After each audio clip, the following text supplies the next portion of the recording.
Hello and welcome to my Wi-Fi cracking course. In this course, we're going to talk mainly about cracking Wi-Fi passwords.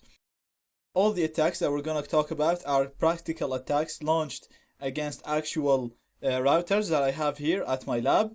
So all the attacks work and all of them are practical attacks. They are not theories, they're not proof of concept, they're 100% working attacks. So these attacks will allow us to obtain the passwords or the keys for different Wi-Fi networks, whether they use WEP or WPA or WPA2 encryption. The course is divided into three main parts. The first part is network basics. In this part, we're just going to talk about how networks work, how devices communicate with each other in networks. And we're going to talk about the interfaces, the wireless cards, and the modes that we can use the wireless cards and how we can sniff packets that are sent around us in the air.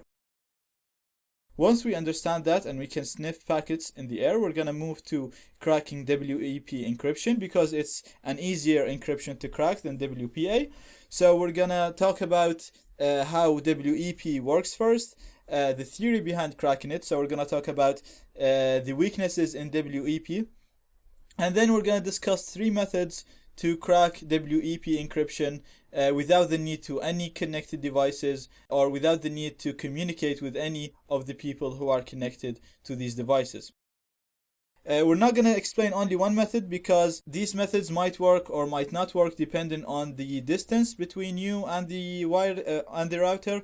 It's going to depend on your wireless card and it's going to depend on the hardware used inside the router. So we're going to talk about three methods so that at least one of these methods should work for you.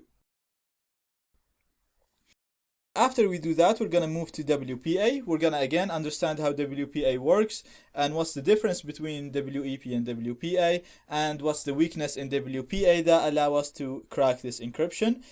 WPA and WPA2 are similar. They can be cracked using the same methods. We're going to talk about this into more detail once we move to that part. And again, we're going to talk about four methods to crack WPA, going from slow to a quicker methods in cracking it. So, as I said before, there are three main encryption parts, WEP, WPA, and WPA2. WEP is the easiest one to crack. It takes minutes to be cracked, and it's 100% sure that we can actually crack it. With WPA, we're going to have, if WPS is enabled, then our chances of cracking it is much higher. So it's probably around 100% to crack the WPA if WPS feature is enabled. Again, more on this once we actually go to WPA, so this is just an introduction.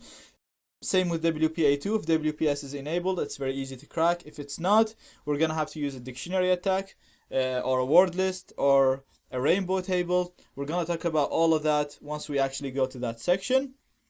So let's go ahead and start with network basics in the next lecture.